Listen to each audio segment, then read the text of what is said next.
Capítulo 1 Criação das feridas e das máscaras.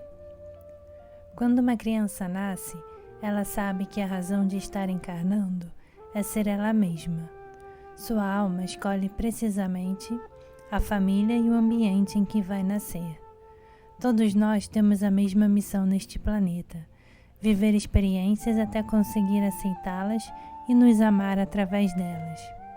Se uma experiência vivida na não aceitação, ou seja, em meio a julgamento, culpa, medo, remorso ou algo assim, a pessoa atrai para si, de modo constante, circunstâncias e indivíduos que a fazem reviver essa experiência.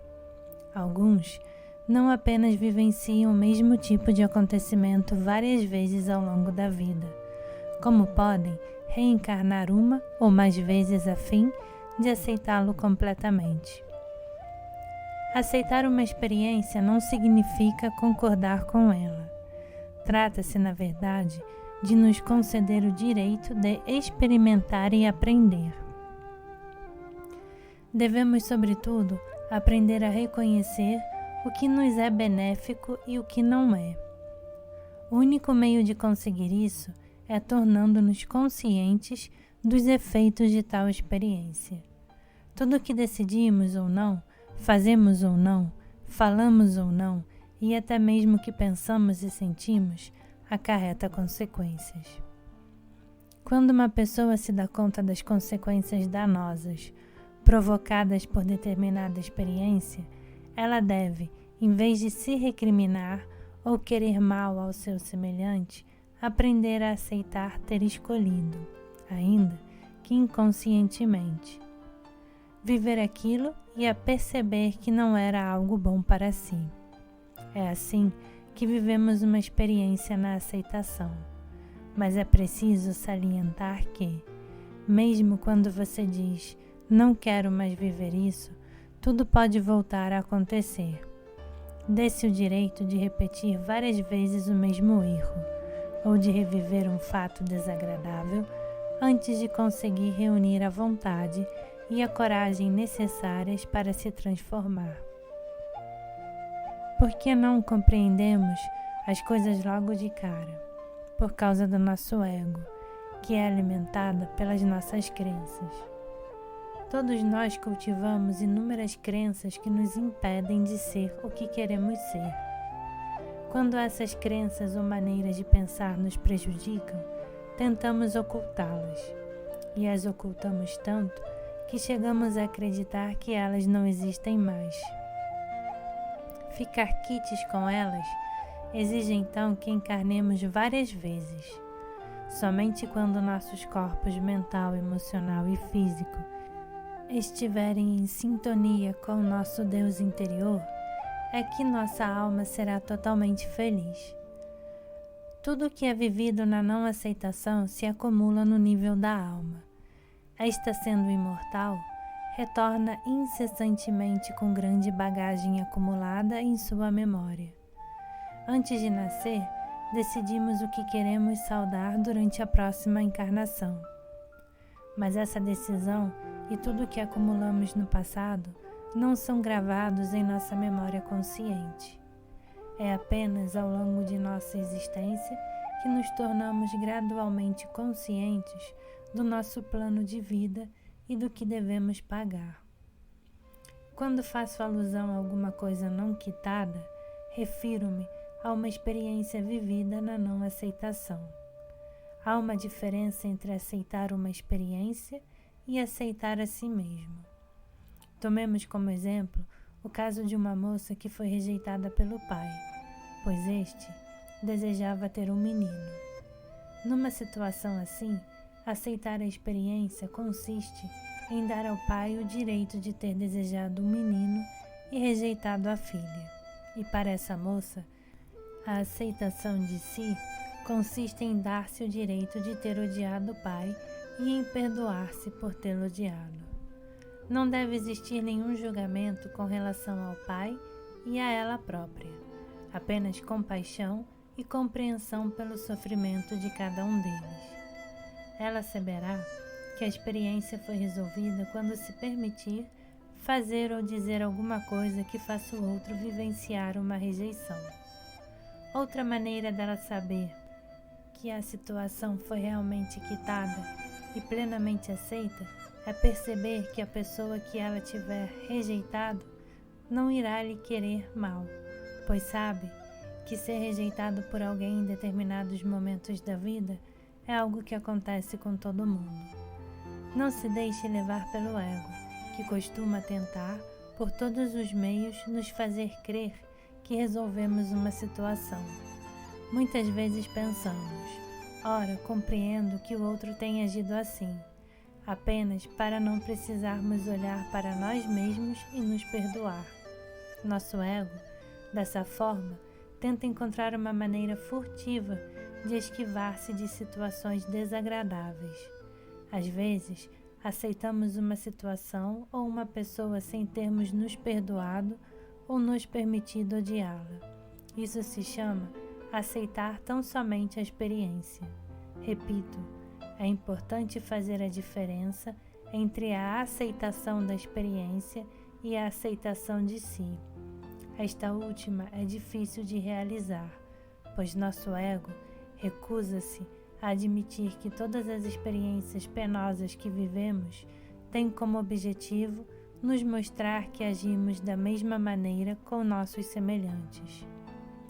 Já reparou que, quando você acusa alguém de alguma coisa, esse mesmo alguém acusa você da mesma coisa? Daí a importância de aprender a se conhecer e a se aceitar. É isso que nos possibilita vivenciar cada vez menos situações dolorosas. Só depende de você decidir tomar as rédeas e ser o dono da sua vida, em vez de deixar seu ego controlá-la. Fazer face a tudo isso, no entanto, exige uma boa dose de coragem, pois, inevitavelmente, tocamos em velhas feridas que podem doer muito, sobretudo se as arrastamos conosco há várias vidas. Quanto mais você sofre por causa de uma situação ou de uma pessoa específica, mais antigo é o problema. Para ajudá-lo, você pode contar com seu Deus interior, que é onisciente, ele conhece tudo, onipresente, ele está em toda parte, e onipotente, ele é o Todo-Poderoso. Essa força está sempre presente agindo em você. Ela atua de maneira a guiá-lo para as pessoas e situações necessárias para que você cresça e evolua conforme o plano de vida escolhido antes de seu nascimento. Antes mesmo de nascer, seu Deus interior atrai sua alma para o ambiente e a família de que você precisará em sua próxima vida. Essa atração magnética e esses objetivos são determinados de um lado pelo que você ainda não conseguiu viver no amor e na aceitação em suas vidas anteriores, e de outro, pelo que seus futuros pais terão de resolver por intermédio de uma criança como você. É isso que explica por que pais e filhos geralmente têm as mesmas feridas para curar. Ao nascer, você não tem mais consciência de tudo o que aconteceu e se concentra principalmente nas necessidades da sua alma, que espera que você se aceite com seus defeitos, conquistas, forças, fraquezas, desejos, personalidade e etc. Todos nós temos tais necessidades.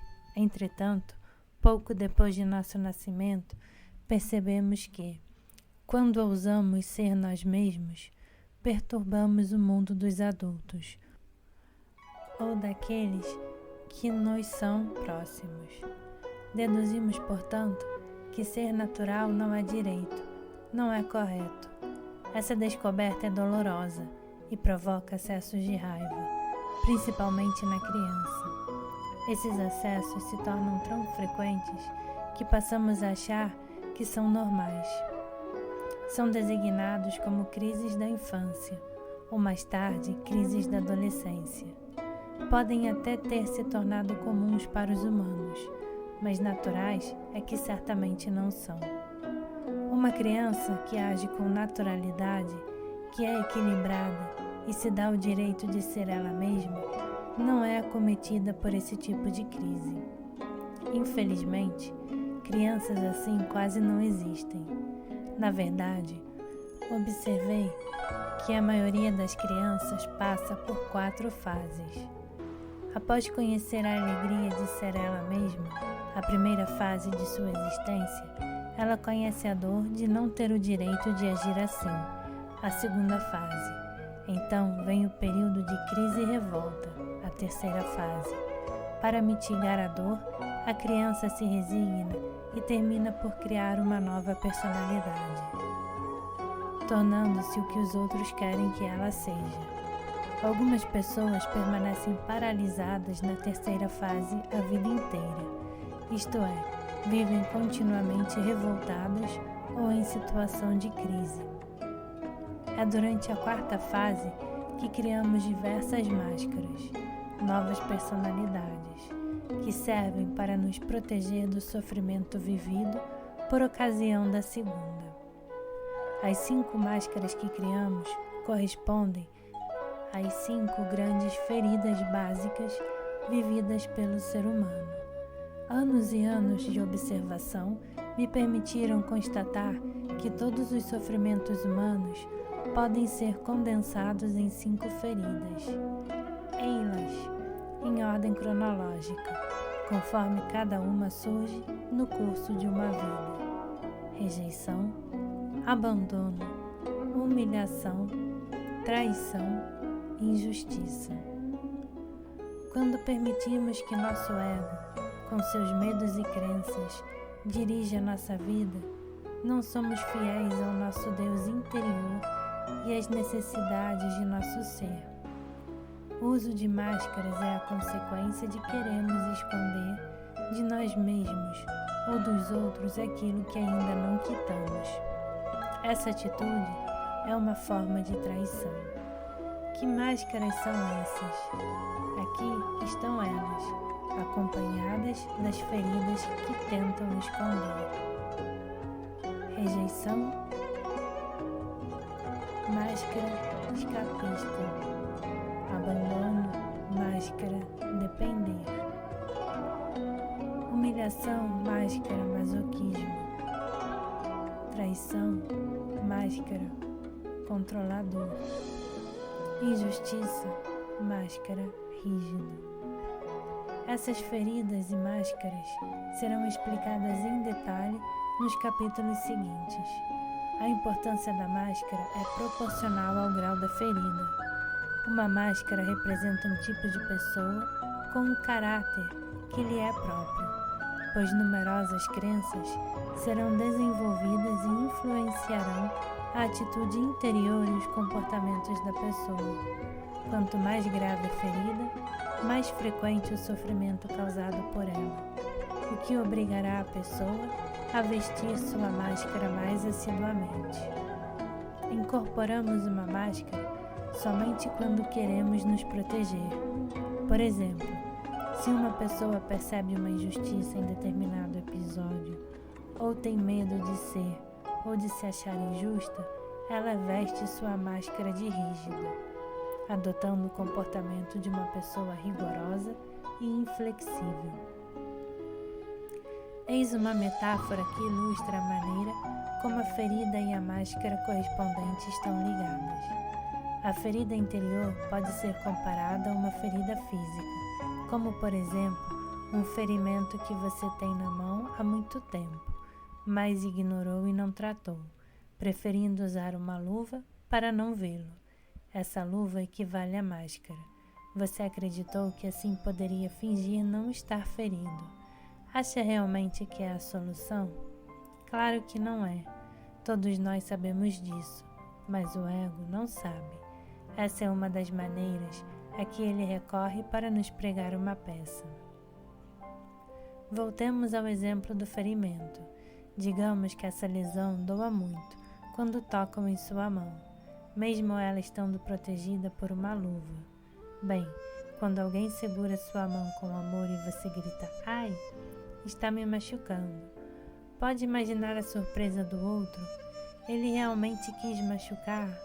Não, pois afinal, se você sofre com esse toque, é porque decidiu não tratar a ferida. A outra pessoa não tem culpa de sua dor. É assim com todas as feridas emocionais. São muitas as ocasiões em que nos julgamos rejeitados, abandonados, traídos, humilhados ou tratados de forma injusta. Na realidade, todas as vezes que nos sentimos feridos, nosso ego acredita que outro indivíduo deve ser recriminado. Sempre procuramos culpar alguém pela nossa dor. Às vezes culpamos a nós mesmos. E isso é tão injusto quanto culpar outra pessoa. Na vida não existem pessoas culpadas, apenas pessoas sofredoras. Sei agora que quanto mais acusamos a nós ou aos demais pelo nosso sofrimento, mais a experiência se repete. A acusação só serve para nos deixar infelizes. Porém, quando olhamos com compaixão aquele que sofre, os acontecimentos, as situações e as pessoas começam a se transformar. As máscaras que criamos para nos proteger são visíveis em nossa aparência exterior. Costumam me perguntar se é possível diagnosticar as feridas nos bebês.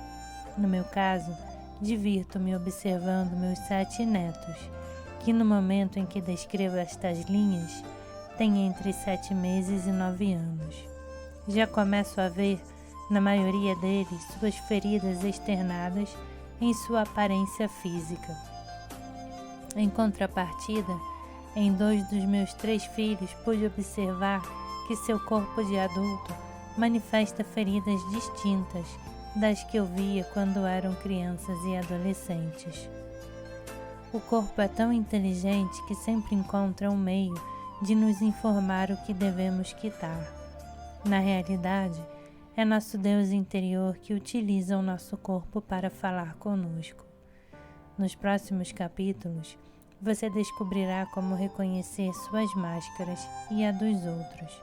No último capítulo, falo dos novos comportamentos a serem adotados para curar essas feridas negligenciadas e assim parar de sofrer. A transformação das máscaras que escondem essas feridas acontece naturalmente. Entretanto, é importante não nos prendermos aos termos empregados para designar as feridas ou as máscaras. Uma pessoa pode ser rejeitada e sofrer de injustiça. Outra pode ser traída e vivenciar isso como uma rejeição. Outra ainda pode ser abandonada e se sentir humilhada, e assim por diante. Quando chegarmos à descrição de cada ferida e de suas características, isso ficará mais claro para você. Os 5 tipos de comportamento descritos neste livro podem assemelhar-se aos descritos por outros estudos. Cada estudo tem sua peculiaridade e este não tem a intenção de abolir ou substituir os outros já empreendidos. Aliás, uma dessas teorias elaborada pelo psicólogo Gerard Heymans há aproximadamente 100 anos continua popular nos dias de hoje. Nela, encontramos 8 tipos de personalidade: o apaixonado, o colérico, o nervoso, o sentimental, o sanguíneo, o fleumático, o apático e o amorfo. Quando ele utiliza a palavra apaixonado para descrever um tipo de pessoa, isso não impede os outros tipos de viverem a experiência da paixão em suas vidas. Os termos utilizados têm a função de definir o caráter dominante de uma pessoa. Repito, então, que você não deve se prender ao sentido literal das palavras. Ao ler a descrição do comportamento e da atitude da máscara de cada ferida, é possível que você se reconheça em cada uma delas. No entanto, é muito raro uma pessoa carregar as 5 feridas. Daí, a importância de memorizar a descrição do corpo físico, já que este reflete fielmente o que se passa no interior da pessoa. É muito mais difícil nos reconhecermos pelos planos emocional e mental. Lembre-se de que o nosso ego não quer que descobramos todas as nossas crenças, pois é com elas que o alimentamos e é graças a ela que ele sobrevive. É possível que você sinta certa resistência ao tomar consciência de que as pessoas que sofrem de determinada ferida estão reagindo ao pai ou à mãe. Antes de chegar a tal conclusão, observei milhares de pessoas e verifiquei que a afirmação é verdadeira. Repito aqui o que digo em toda oficina que dou. Dos pais, aquele com o qual acreditamos nos entender melhor quando somos adolescentes, é justamente aquele com quem temos mais coisas a acertar. É normal sentir dificuldade de aceitar que pensemos mal do pai ou da mãe que tanto amamos. A primeira reação a essa constatação é, em geral, a negação, depois a raiva e, por fim, a aceitação da realidade. É o início da cura.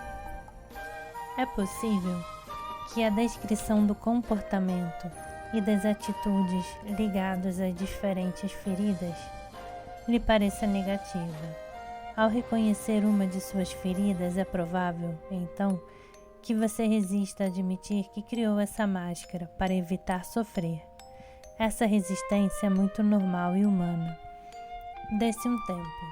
Lembre-se de que, quando é sua máscara que o faz agir, você não está sendo você mesmo. Não é reconfortante saber quando um comportamento de outra pessoa lhe desagrada, que isso indica que ela acaba de colocar uma máscara para evitar sofrer. Com isso em mente, será mais fácil ser tolerante e olhá-la com amor. Tomemos como exemplo um homem durão. Quando você descobre que ele se comporta assim para esconder a vulnerabilidade e o medo, sua abordagem muda, pois sabe que ele não é durão nem perigoso. Você mantém a calma e pode inclusive observar suas qualidades, em vez de temê-lo e ver apenas seus defeitos. É animador saber que, mesmo nascendo com feridas para serem curadas, as quais são regularmente despertadas por sua reação às pessoas e circunstâncias que o cercam, as máscaras que você criou para se proteger não são permanentes. Colocando em prática os métodos terapêuticos sugeridos no último capítulo, você verá suas máscaras ruírem pouco a pouco. Em consequência, sua atitude vai se transformar e possivelmente seu corpo também. No entanto, pode levar muitos anos até isso se manifestar no corpo físico, pois este, devido à matéria tangível de que é constituído, se transforma sempre lentamente. Nossos corpos mais sutis, emocional e mental, levam menos tempo para se modificar. Por exemplo, é muito fácil desejar, emocional, e imaginar-se, mental, visitando outro país. A decisão de realizar essa viagem pode levar poucos minutos. Em contrapartida, o planejamento, organizar tudo, economizar o dinheiro necessário e etc., para sua concretização no mundo físico, demandará mais tempo. Um bom meio de observar suas transformações físicas é se fotografar todos os anos. Tente fazer closes de todas as partes do seu corpo, a fim de enxergar bem os detalhes. É verdade que algumas pessoas mudam mais depressa do que outras, assim como certos indivíduos podem conseguir concretizar sua viagem mais rapidamente do que outros. O importante é nunca deixar de trabalhar sua transformação interior, pois é isso que fará de você um ser mais feliz. Durante a leitura dos próximos 5 capítulos, sugiro que anote tudo que julgue corresponder a você. Em seguida, releia os capítulos que descrevem melhor seu comportamento e, sobretudo, sua aparência física.